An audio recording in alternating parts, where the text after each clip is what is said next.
Shalom. I need to tell you something that may feel a little uncomfortable at first. God is not moved by desperate begging about money. There is one ancient psalm, Psalm 23, that most people repeat in the wrong way, and that is one reason so many stay stuck in the same money pain for years. Today I want to show you a different way to use this sacred text, not as a cry of fear, but as a shift in awareness that can begin to clear financial blocks right now. First, let us break one damaging lie. Many people believe prayer is like a magic formula. You ask, you plead, you wait, and somehow your bank account changes. But that idea keeps people trapped. It keeps them weak. It keeps them waiting. Again and again people say they pray every day. They say they repeat Psalm 23. They say they ask for help with all their heart. Yet nothing changes, and sometimes life gets harder. Why? Because they are praying from panic, from emptiness, from the feeling that they have nothing. They are coming to the Creator as if heaven were a machine that gives cash when pain becomes loud enough. But prayer was never meant to work like that. Prayer is not designed to make you smaller. It is meant to wake you up. It is meant to move your inner world. It is meant to shift your state from fear to trust, from lack to alignment, from collapse to clarity. And when your inner position changes, your outer steps begin to change too. That is where movement starts. That is where results start. And that is why the same words can fail in one mouth and transform another life in a different mouth, simply because the spirit behind the words is not the same. There is an old wisdom that many people misunderstand. It says heaven supports those who rise and act. Most hear that as a simple lesson about hard work, but it goes deeper than effort. It points to a spiritual law. Prayer is not a tool for begging. Prayer is a tool for changing the condition of your awareness. If you speak from fear, if you pray with the energy of loss, if every word carries the feeling of I do not have, then you are not stepping into abundance. You are feeding the very state that keeps you stuck. Every day spent in that pattern builds more of the same. Your words shape direction. Your inner tone matters. Begging says, I am empty, please save me. True declaration says, I am already connected to the source that does not run dry. That is a totally different position. And yes, some people may hear this and think, are you saying I have been doing this wrong all my life? If the prayer has only been fear wearing religious clothes, then yes, it has been used the wrong way. Psalm 23 is one of the strongest spiritual texts ever given, but most people only know it as something heard at funerals or repeated in pain. They think they understand it because they know the words, but knowing the words is not the same as using them correctly.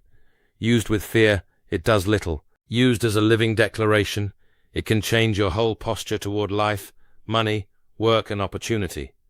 The difference is not in the ink, it is in the consciousness you bring to the ink. Let us look at the opening line. The Lord is my shepherd, I shall not want.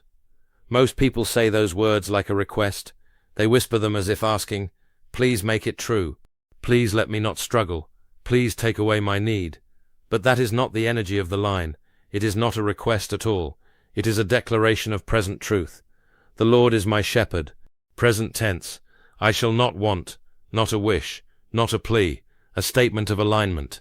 It means that in divine care, lack is not the deepest truth about you.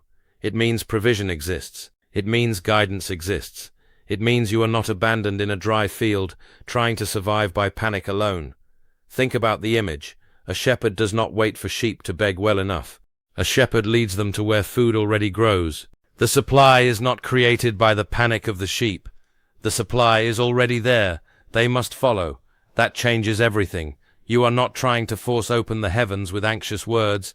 You are learning to stand in the awareness that supply is real, that guidance is real, and that you can move toward what already exists. In sacred mystical thought, the divine is infinite. If the source is infinite, then lack cannot be the final truth at the level of source. So when you speak this psalm correctly, you are not pretending your bills are gone. You are not playing a game with reality. You are aligning yourself with a higher reality so that you can begin to see, choose, and act from a different place. Some people hear this and immediately resist. They say, this sounds like empty positive thinking. Am I supposed to act rich while I am struggling? Am I supposed to deny my problems? No, this is not denial. It is not fantasy. It is not fake smiling over unpaid bills. It is something much more practical. Your current financial life is shaped not only by numbers, but by the state from which you keep thinking, deciding, reacting, and moving. When your whole system is locked in fear, you make fearful choices. You rush, you shrink, you miss doors that are right in front of you because panic narrows vision. But when your inner state shifts, even slightly, you begin to think more clearly. You spot chances you once ignored. You speak with less neediness. You carry yourself with more steadiness. People feel that. Situations respond to that. Psalm 23 can be a tool for that shift, but only if used in the right spirit. I once saw this with a man whose life was collapsing under debt. He had tens of thousands hanging over him, his business was failing, his home was under pressure, and his mind was full of dread. He told me he had already been repeating Psalm 23 every morning for months. When I asked him to show me how, he closed his eyes tightly, his voice shook, and every line sounded like a desperate cry to be rescued. The words were sacred, but the consciousness was pure lack. He was using holy language with the energy of collapse. The prayer was not lifting him, because it was being poured through fear. I stopped him and said, "Listen to what your whole being is saying. You are not declaring trust. You are broadcasting panic. Every word is wrapped in, I do not have, I do not have, I do not have." He thought prayer meant proving how desperate he was, hoping heaven would finally feel sorry for him. But that approach only deepened the same pattern. I told him that God does not answer theatrical desperation as if pain were a payment method. What changes things is alignment. Right then he did not understand. He thought this was abstract. He thought it sounded too simple, but he was tired enough to listen. I taught him a 4-part practice. Not magic, not superstition. A new inner posture followed by outer movement. The first step was this: never begin the psalm from raw fear, no matter how broke you feel, no matter how overdue the bills are. First, shift your state. Find one real thing to appreciate. Just one. Breath, water, shelter, a child's laugh, morning light, a kind message, anything real. Feel it honestly, not forced gratitude, not performance, real appreciation. This cracks open the hard shell of lack. The second step was to speak the psalm as truth, not as begging. Firm voice, calm body, present tense. The Lord is my shepherd. I shall not want, not because the bank statement already proves it, but because the declaration is meant to tune awareness towards supply instead of drowning in fear. It feels strange at first. Your old mind argues. It says, but I do lack. Yes, in visible circumstances maybe you do, but you are learning to speak from a deeper place than visible panic. The third step was to visualize yourself as a vessel under a stream that never stops. In mystical language, gratitude creates space to receive. So while saying the psalm, imagine not an empty person begging for drops, but a person standing under a waterfall of constant provision. The stream is already flowing. It is not turned on by your desperation. It is there. Your job is to come into right position. Feel the image. Let your body calm down inside it. Let your chest soften. Let your mind stop racing long enough to remember that the source behind life is not weak, not limited, not late. The fourth step was action. This part is essential. After the prayer, do one concrete thing toward your financial healing. One phone call, one application, one budget correction, one follow-up email, one skill lesson, one honest look at your numbers, one brave step. The prayer changes state. The action proves faith. Together they create movement. There is an ancient story that shows this principle clearly. A people stood trapped between danger behind them and deep water in front of them. Prayer alone was not the end of the story. The command was to move forward. The opening came as movement met faith. That is the rhythm. Pray, align, move. Do not separate them. When the man began this process, nothing dramatic happened on day one. No miracle money dropped from the sky. But inside, the panic started to loosen. His thinking became less foggy. He could face his business without immediately shutting down. That was the first sign. Not money, clarity.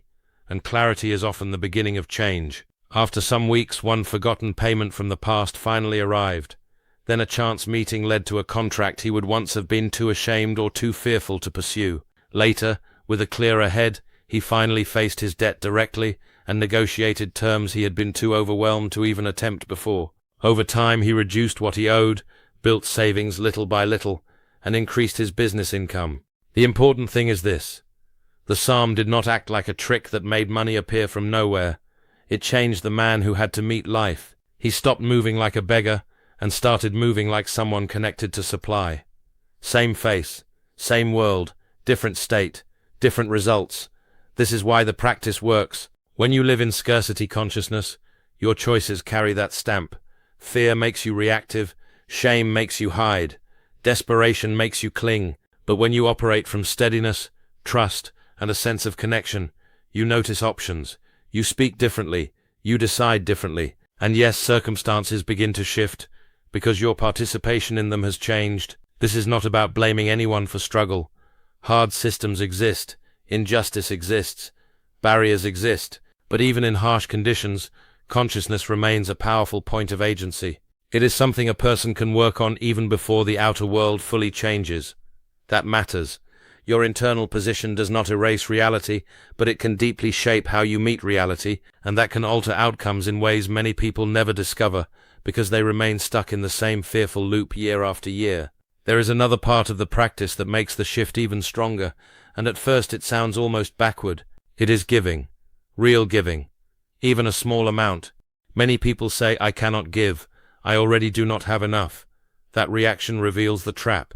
Scarcity always says, grip harder, hold tighter, wait until you feel safe, then maybe you can share. But abundance moves differently.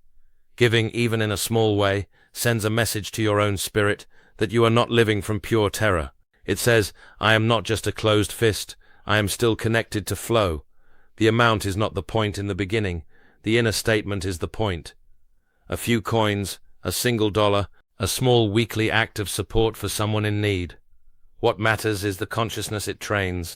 If you say, I shall not want, but your whole body clenches around every small resource with total fear, there is a split between your declaration and your behavior. Giving helps repair that split. It creates room, it loosens the grip of panic. I saw this in the life of a woman raising children alone on a very small income. When she heard about this practice, she thought it was impossible. She felt insulted by the idea. Give what from where? Yet she agreed to try with a tiny weekly gift to a local need. She paired that with daily declaration and one action step each day toward a better future. She updated her resume. She applied for openings. She learned skills online without spending money. She kept going. Soon a better job opened. Then a promotion followed. Again, not magic, not fantasy. A changed inner state leading to better outer movement, which made space for new outcomes. That is why this whole practice must stay grounded. It is not about sitting still and hoping sacred words replace wisdom, work, planning, learning, or courage. It is about removing the inner block that keeps you from using those things well. The pattern is simple. First, shift into gratitude. Second, declare the psalm as present truth, not as a plea from the floor. Third, see yourself as able to receive from a source larger than your fear. Fourth, move in one practical way. Fifth, support the shift through some form of giving, however small at the start, so your actions match your declaration. Then watch carefully. Do not obsess over instant money. Watch for the deeper signs first. Is the panic softer? Is your thinking clearer? Are you less ashamed to face your numbers? Are you more willing to reach out, apply, ask, negotiate, learn, and show up? Are people responding differently because you no longer carry the smell of collapse in every conversation? These are powerful signals. This is how blockages begin to break. Not always with thunder, often with a change in posture, tone, presence, and courage. Then the practical fruit follows. Many people want a sudden external miracle while staying internally unchanged. But lasting transformation usually starts the other way. The inner shift comes first. Then the doors, decisions, and outcomes begin to reflect it. That is why the same ancient words can still feel alive. They are not dead sounds. They are a doorway. But only if you walk through them instead of hiding behind them. So here is the challenge. Starting tomorrow morning, before the phone, before the noise, before the flood of worry enters your chest, pause. Find one true thing you can appreciate. Speak Psalm 23 slowly and firmly as a declaration. Do not beg. Do not whimper. Do not perform pain. Stand in it. Then picture yourself under a stream of endless provision, steady and calm, able to receive. After that, take one direct action toward financial healing. Just one. Keep it real, keep it daily, and if you can, choose a small act of giving on a daily or weekly rhythm. something honest that stretches you just enough to interrupt fear without pushing you into recklessness. Then continue for 30 days, not casually, not when you feel like it, with commitment. Track what changes inside you, track what changes around you, write it down if you need to. Notice the return of clarity, notice the new ideas, notice the courage to handle things you once avoided. Notice the doors that appear when you stop radiating despair. This is not about pretending abundance while ignoring life. It is about ending the habit of worshipping lack. You were not made to live as a permanent beggar in your own spirit. You were made to remember connection, guidance, provision, and movement. The deepest blockage is often not only outside you, it is the inner agreement with fear that says nothing can change. Break that agreement. Let the psalm become a mirror that reminds you who you are when panic is no longer ruling your voice. And may your life begin to reflect that remembrance, step by step, choice by choice, until what once felt closed starts to open, and what once felt impossible begins to move. And let me say one more thing, because this is where many people quietly fail. They begin with fire for 2 days, maybe 3, and then the old voice returns, the fear returns. The old habit says, this is not working, nothing is changing, I still have bills, I still feel pressure. That is the exact moment when most people stop, and that is why most people never stay with the process long enough to see what it does. Do not judge the practice too early. A seed looks like nothing before it breaks open. The first signs are usually subtle. You may notice that your breathing is calmer when you think about money. You may notice that you stop checking your bank account with panic every hour. You may notice that you no longer speak about yourself as if defeat is your identity. That matters more than you think. Your words are shaping your world every day. If your mouth keeps saying, I am finished, I am trapped, nothing works for me, then your actions soon follow that script. But if your mouth begins to say, I am guided, I am not abandoned, I can move with wisdom, I can see the next step, then a different path starts forming under your feet. Not all at once, not in a fake dramatic flash, but real, solid, step by step. This is not about becoming careless with money, it is about becoming clear with money. It is not about blind hope.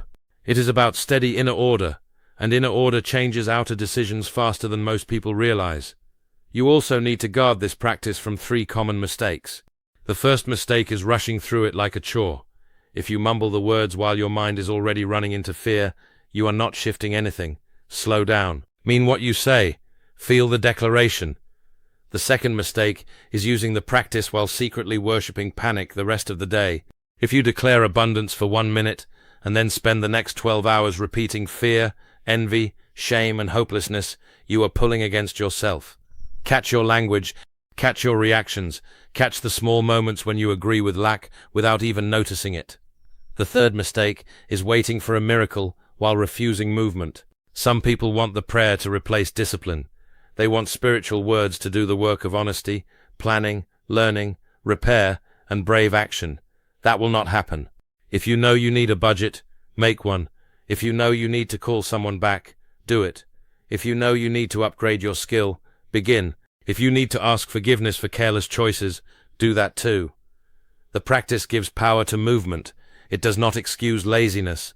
It removes the fog so you can act like a person who expects life to open. And here is something powerful, so stay with me. The moment you stop acting like a victim of money and start acting like a steward of what is already in your hands, your energy changes, your eyes change, your posture changes. People can feel when someone has stopped collapsing inside. There will be days when nothing seems to happen. On those days, stay steady. There will be mornings when gratitude feels hard to find. On those mornings, choose the smallest true thing and begin there. There will be times when taking one action step feels almost too small to matter. Take it anyway. Small steps repeated with clean consciousness become a force. That is how walls break. Not always with one giant dramatic push, but with daily alignment, daily language, daily courage. If you miss a day, do not turn one missed day into a week of defeat. Return the next morning. Return with honesty. Return with calm. Return without self-hatred. This is important, because shame is another form of bondage. It freezes motion. It makes people hide. It makes them avoid what could help them. But this practice is about returning to alignment again and again until the new inner state becomes familiar. At first, declaration may feel strange. Later, it starts to feel natural. At first, giving may feel risky. Later, it starts to feel freeing. At first, action may feel forced. Later, it becomes identity. And once it becomes identity, you no longer need to pretend to be a different person. You are a different person. You think differently. You choose differently. You handle pressure differently. You respond to setbacks differently. That is when real change takes root. So if you are listening to this and feeling that quiet resistance rise up, good. That means the old pattern is being challenged. Do not run from that moment. Lean into it. This may be the shift you have needed for a very long time. Sit up. Breathe. Refuse to hand your first thoughts to fear. Name one thing you are thankful for. Speak Psalm 23 with dignity, strength, and stillness. Let every line sound like truth, not panic. See yourself connected to a source greater than the fear in your chest. Then move. Send the message. Make the call. Review the numbers. Cancel the waste. Ask for the opportunity. Learn the skill. Take the meeting. Organize the plan. Do the next honest thing. Then do it again the next day. And the next. Give in some small but real way so your hands learn openness. Keep track of your inner shifts so you do not miss them. Keep track of your outer steps so you can see your own growth. And when things begin to change, remember this clearly. It was not because the words were magic. It was because the words helped awaken a stronger state inside you, and that stronger state changed the way you lived. That is the deeper gift. You were never meant to live bowed down before fear. You were never meant to keep calling yourself powerless. You were never meant to mistake panic for prayer. Stand up in spirit, speak with alignment, move with faith, stay with the process. Let the old story fall away, let a new one begin, and may peace enter your mind, wisdom enter your choices, courage enter your actions, and overflow enter every area of your life, one faithful step at a time.